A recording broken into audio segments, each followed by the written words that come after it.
السلام علیکم ورحمۃ اللہ وبرکاتہ۔ غم نہ کریں میں آپ کا خوش آمدید۔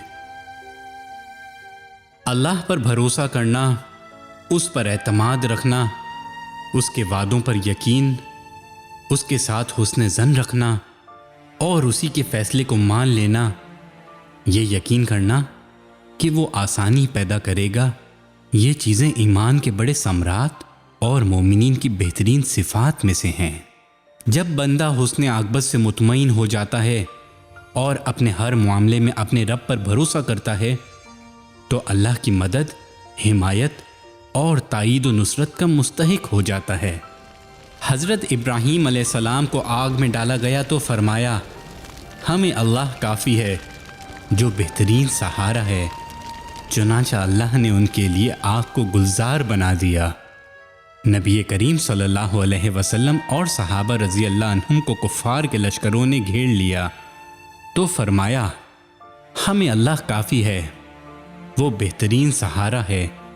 چنانچہ اللہ نے اپنی نعمت و فضل سے سرفراز فرمایا، انہیں تکلیف نہیں پہنچی، انہوں نے اللہ کی رضا حاصل کر لی، اور اللہ بڑے فضل والا ہے۔ انسان اکیلا حادثات سے نہیں لڑ سکتا، نہ مصائب و مشکلات کا سامنا کر سکتا ہے، کیونکہ وہ فطری طور پر کمزور اور ناتواں پیدا کیا گیا ہے۔ ہاں، اگر وہ اپنے رب پر توکل کرے، اپنے معاملات اس کے سپرد کر دے تو سب کچھ کر سکتا ہے۔ اگر یہ نہ ہوا تو اس عاجز و لاچار بندے کے کام کون سی تدبیر آئے گی جب اس پر مشکلات و مصائب آن پڑیں گے۔ اللہ تعالیٰ قرآن میں فرماتا ہے، اور صرف اللہ پر توکل کرو اگر تم مومن ہو۔ جو لوگ اپنا بھلا برا چاہتے ہیں انہیں اللہ پر توکل کرنا چاہیے، جو قوی و غنی اور زبردست قوت والا ہے، وہی تو انہیں مشکلات سے نکال سکتا ہے، اذیتوں سے بچا سکتا ہے۔ لہٰذا حسبنا اللہ و نعم الوکیل کو حرز جان لیجئے۔